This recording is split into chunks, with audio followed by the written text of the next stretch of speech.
Why being black feels different depending on where you are and what setting you are in. I believe RAI theory, which I'm working on creating, is so important for our generation of black youth because it kind of helps young people understand who may not have had a great exposure to the consequences of racial classification in their particular environments. I'm mindful that we're living in an era where a lot of African Americans have more opportunities to live in neighborhoods where these neighborhoods are a little bit more diverse, competent that than may would have been, in the 16, 1700s, things of that nature, where you basically were very limited based off of slavery and even shortly after Jim Crow laws. So because of this, there's also a gap in the understanding for a lot of black youth on the realities based on some of these classifications in American society and the economy that still have and still carry weight for Black persons. It just depends on the situation and the circumstance, and it's a very complicated reality. And I believe this theory helps explain the complexities of navigating racism. It helps give a language to the children for the parents to explain realities that may exist, if not in their environment, but in the world. And a part of RAI theory, which is racial adaptive identity, is the theory of REI. Now, originally, REI stood for racial environment of interpretation. And I explain in this video why I changed that to racial environment intensity.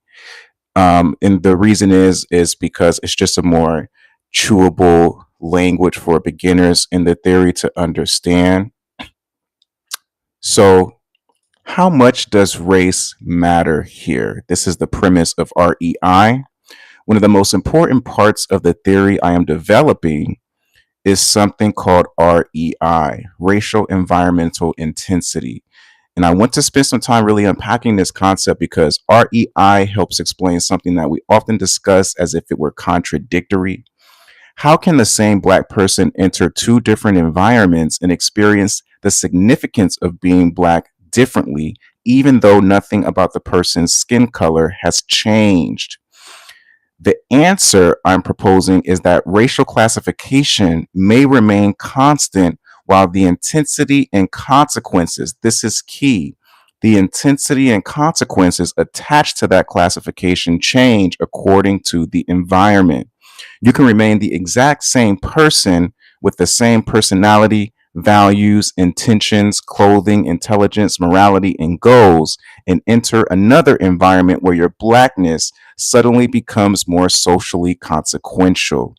And this is so important for our youth to understand, specifically in the case of Nolan Wales as a classic example. When parents lead with the beliefs that, we don't see race, we don't see color.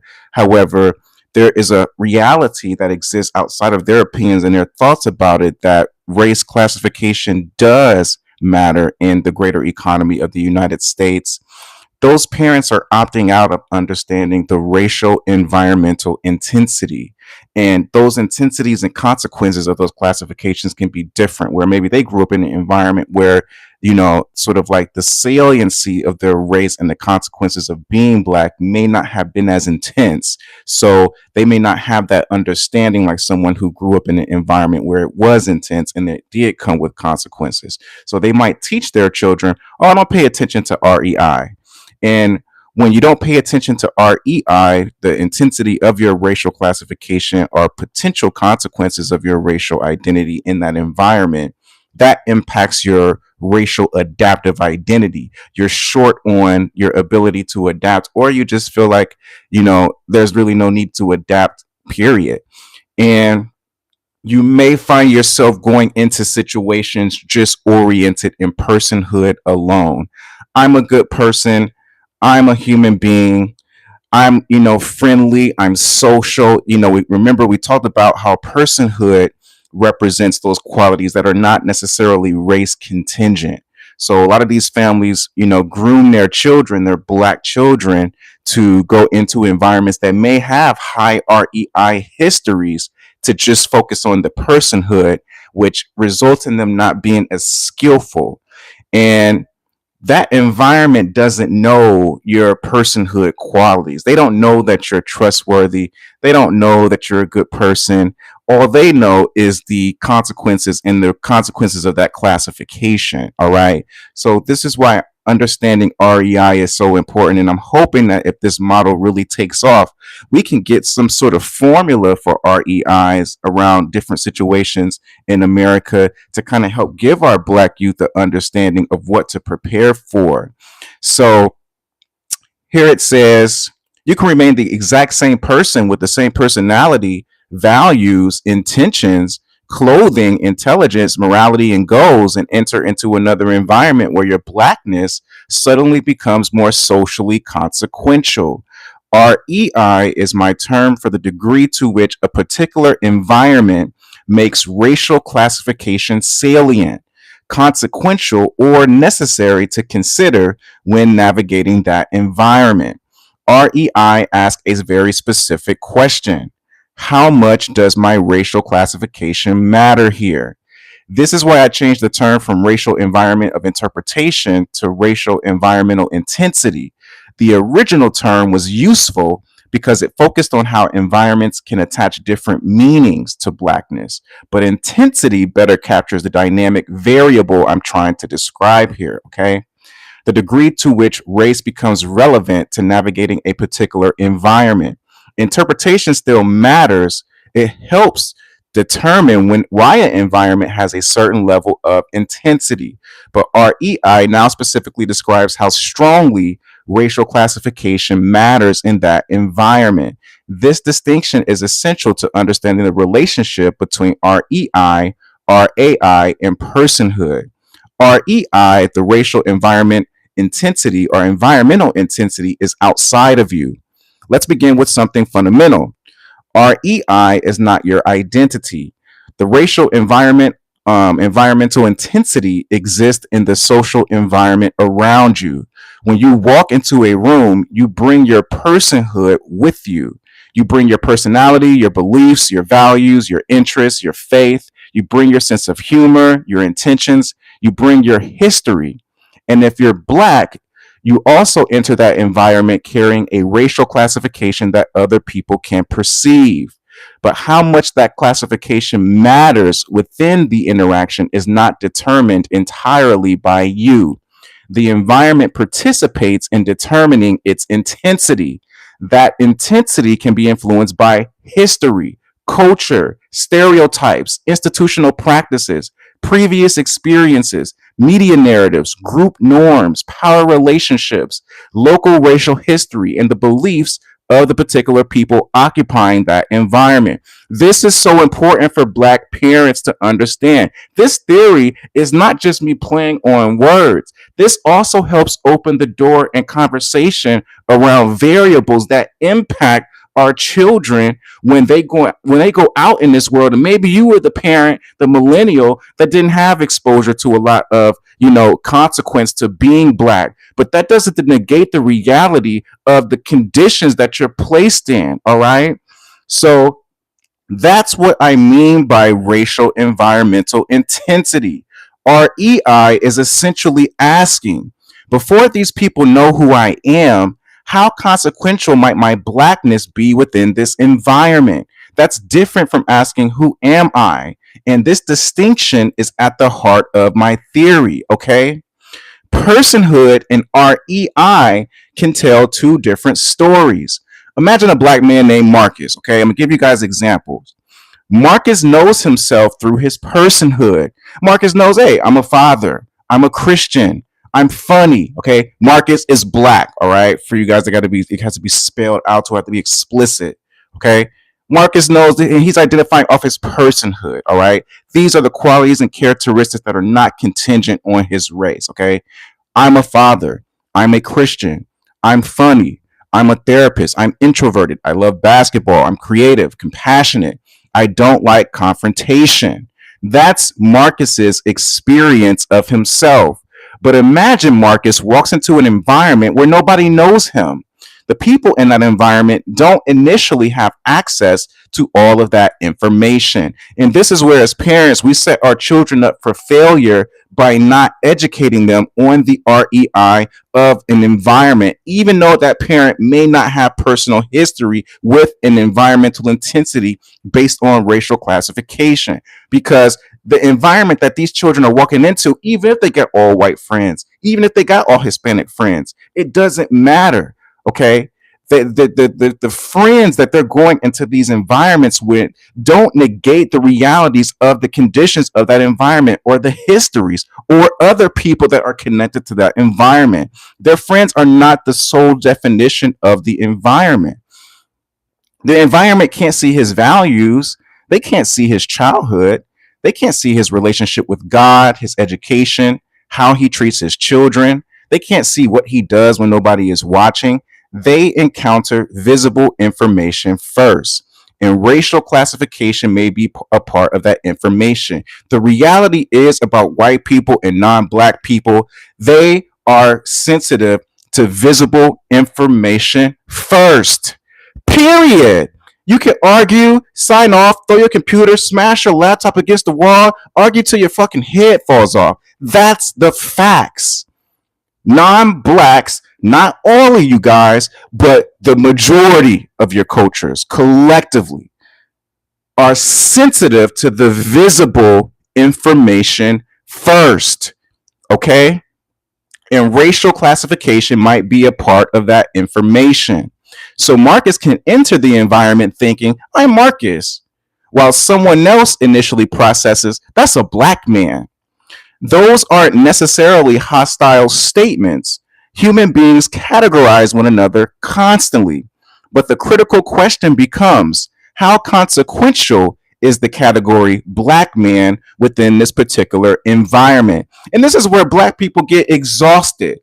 We get exhausted because we have to carry around with us 24 hours a day, depending on our environments, how consequential the classification of even being black is, depending on where we are and where we at. That can get mentally exhausting. And I believe there's even some medical pieces attached to this theory that I'm creating of just, the high blood pressure, the heart disease, the anxiety, the depression from just having to carry this metacognition around every damn day. Okay. That's REI. This is why REI changes across environments, the racial environmental intensity. Consider the same black man walking through several environments. He walks into a family reunion, a predominantly black church, a predominantly white corporate office, into a black cultural festival, an unfamiliar rural town, a luxury store. All right. He gets pulled over by police. He enters a classroom. He walks into a predominantly black neighborhood. He walks into an affluent, predominantly white neighborhood. His skin didn't change between any of these environments. His personhood didn't change either. But the racial intensity surrounding him may have changed dramatically. That's the central REI principle. The person can remain constant while the environmental significance of his racial classification changes. What exactly is racial environmental intensity? This is where I want to clarify, the revised definition. Earlier, I defined REI as racial environment of interpretation. I now think racial environmental intensity more precisely captures the variable I'm trying to describe. So REI, racial environmental intensity, and REI asks, how much does race matter here? Or more specifically, to what degree is my racial classification likely to influence how I am perceived, interpreted, approached, monitored, welcomed, feared, stereotyped, or treated within this particular environment? The important word is degree. REI isn't necessarily either present or absent. It can vary. So low REI, race has relatively little relevance to navigating the immediate environment. This is where a majority of African Americans present day are massively migrating. In their minds, I need to go and finish out the rest of my years. I'm a millennial. I just turned 40, so I know how millennials think. They don't want to deal with unnecessary bullshit. So they're like, I need to figure out where in America I can move, where in this damn world I can live, which you're not going to find anywhere that's completely absent of REI, but there is degrees where you may not have to worry about the consequential, results of you being black. So right now, blacks are looking for low REI environments right now. That's why your cities are, they might have had more black people back in 2005. Now you'd be lucky if you can find three. All right. That's because in their minds, you have too much REI going on. Okay. Too much racial environmental intensity, too many consequences and attached to the classification of their race. All right. So you have environments that have moderate REI. Race is noticeable and potentially relevant, but doesn't necessarily dominate the interaction. So you might see this in your work settings, in your school settings, where there's a little bit of REI there, but a lot of these professionals know they have to be careful because they don't want to get sued, and some employers don't give a damn.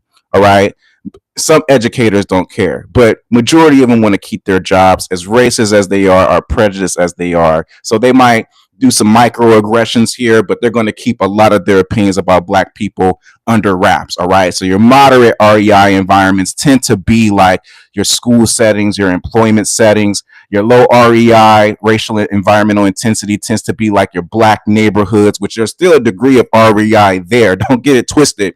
Black people got their own classifications of what type of black is, and this is the cool black, and this is the corny black. So it still exists, but it's a little bit lower in terms of, the consequences is what is going to be key in a lot of the black neighborhoods. So we'll get into that later. High REI. Racial classification becomes highly consequential to perception, behavior, risk, belonging, or treatment. This is a lot of your dominated white neighborhoods, especially influential, affluential white neighborhoods, extremely high REI. Majority of them, and if there's some that isn't, let us know so we can have that data, because we need that. All right, because black folks are trying to live out here. So, so you gather the communities of dominated whites, Hispanics that are affluential, where they're not targeting black people because they're black. We need that information. But until I get it, those are the neighborhoods that tend to have the high REI, where your racial classification is consequential. All right. This makes REI a dynamic environmental variable rather than an identity characteristic. Okay. High racial intensity does not automatically mean racism. This is extremely important. We shouldn't assume that just because an environment or condition has high REI, it doesn't necessarily mean it equals a hostile white environment. That's not what I'm proposing with this theory. Imagine walking into a massive black cultural celebration. Everybody is talking about black history. There are African American historical images everywhere. Black music is playing. People are discussing black identity, black owned business. People are celebrating African American achievements. Race is extremely salient. That could be a high REI environment too. But blackness may be interpreted positively. For example, belonging, pride, heritage, resilience, community, achievement. Now imagine entering an environment where racial hostility is present. Race may again become extremely salient, but blackness could now be associated by some people with suspicion, outsider status, danger, criminality, inferiority. Both environments could have high racial intensity, but the meaning and consequences of that intensity are completely different. That's an important refinement of the theory. REI tells us how loudly race is operating in an environment. We still have to examine what that environment is saying about race to understand whether that intensity is affirming, neutral, restrictive, threatening, or completely something else. Now, let's compare Mississippi and Detroit for an example. All right. This is where the theory can become a little practical. Suppose a young black man grows up in a predominantly black environment in Detroit. All right. I don't want to suggest that Detroit is automatically racially safe. All right. Or that Mississippi is automatically racially dangerous. All right. That can be very simplistic. Racism can occur in Detroit too. And a black person can experience completely ordinary and welcoming environments in Mississippi, depending on what part of Mississippi you are in. Okay. REI must be evaluated situationally, not merely geographically. But imagine our hypothetical young man spends much of his daily life surrounded by other black people. His blackness may have relatively little distinguishing power in many of those environments. He goes to the store, black people, school, black people, neighborhood, black people, barbershop, black people, church, black people. Okay, his racial classification still exists, but in those particular settings, being black may not be the thing that makes him unusual. So racial classification can recede somewhat into the background. That creates more psychological space for personhood. He's not necessarily thinking, I'm a black person entering this store. So, and this is why a lot of times in predominantly African American neighborhoods and cities, most black people in those communities feel more comfortable tapping into their personhood. So they got all kind of different color hair. They got all, they're a little bit more expressive in what makes them unique. Okay. Without having to worry about what other people think about them and, different things like that. You may see more of a unique diversity in expression in some of these communities because they're more able to tap into their personhood. Okay. Because that REI doesn't have as much intense consequences for them in that particular setting. Okay. So in those black environments, black folks are not thinking, oh, I'm a black person entering the store. He's more than likely thinking, hey, I'm going to get something to drink. That's personhood operating without racial classification needing to dominate consciousness. Now put the same young man into a higher REI environment. Now imagine that young man travels somewhere unfamiliar. He enters a community where black people are very uncommon. Okay. Perhaps the area has a different racial history. Perhaps there are stronger stereotypes. Perhaps there has been recent racial conflict. Perhaps some people are suspicious of outsiders. Perhaps black masculinity carries a particular stereotype in that specific environment. Now something important happens. The young man didn't change. The environment did. That's the REI shift. In one environment, his racial classification may have relatively little consequence.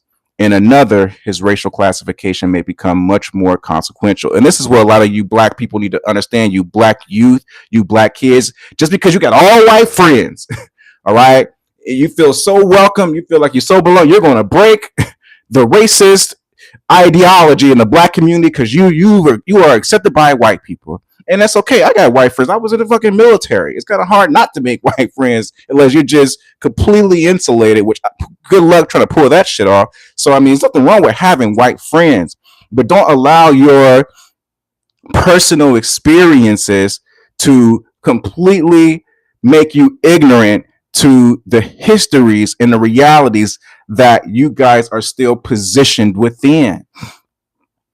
Okay. A lot of young black people think I got white friends, I got a white girlfriend, the history is automatically erased.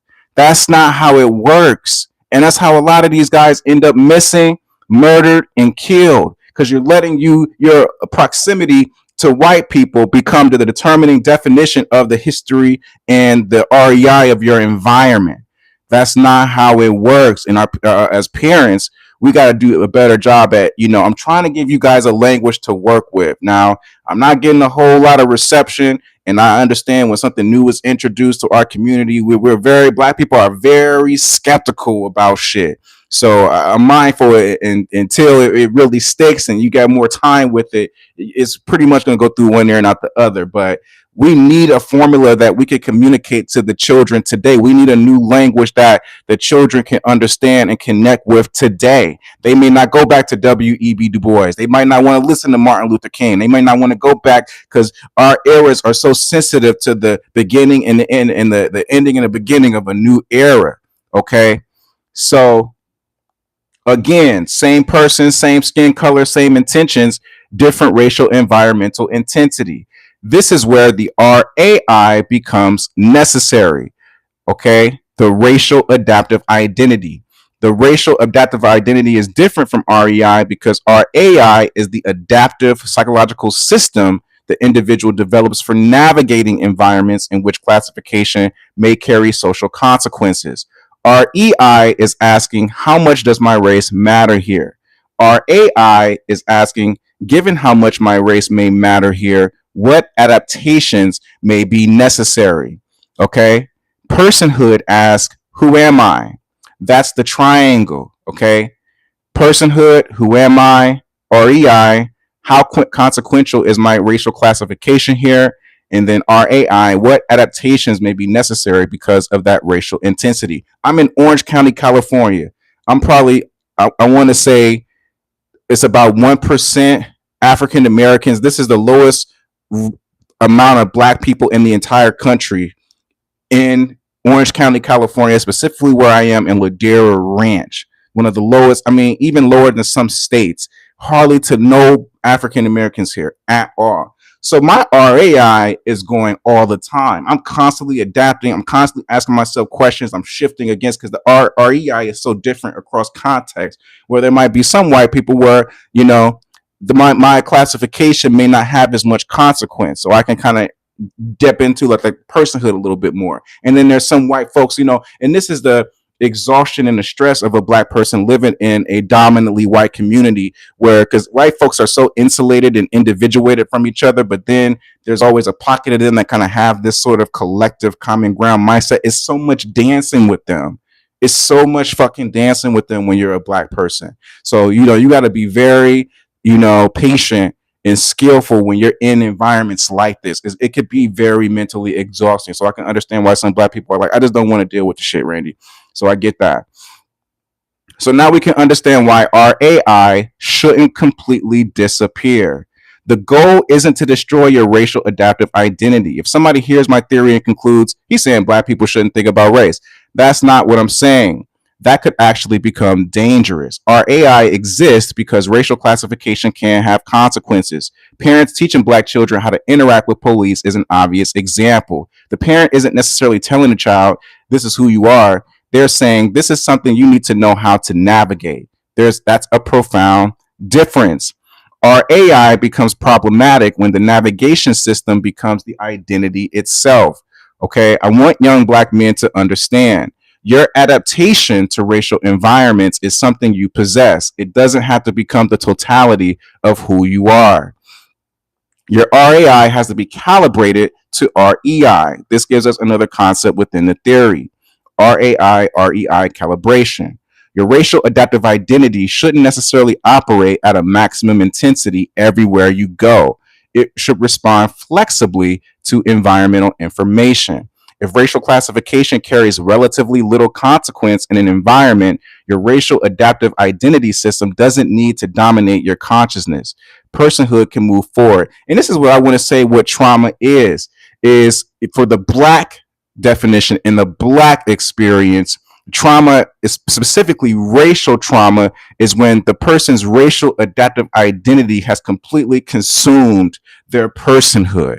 It has completely assumed their identity, even in environments and settings where REI could be relatively low, or there's really little to no intensity or consequence around their racial classification.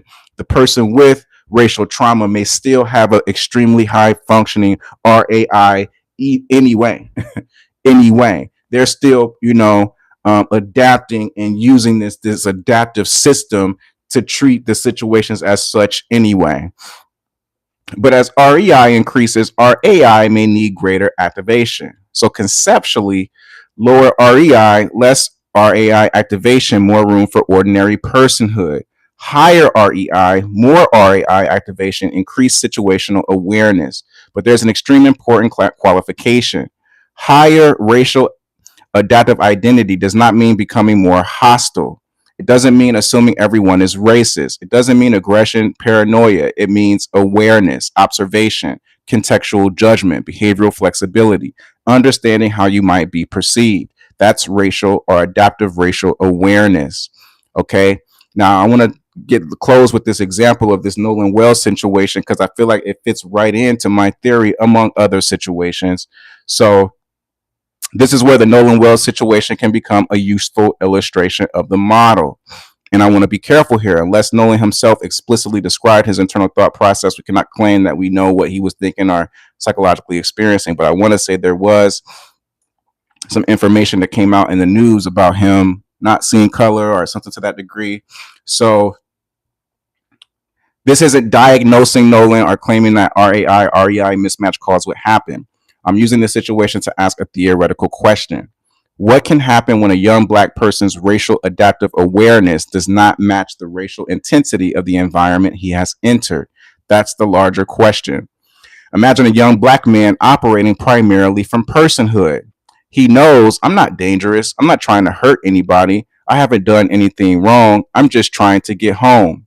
Those may be completely true, but there's a problem. Other people don't have direct access to his personhood. The young black man knows himself from the inside out.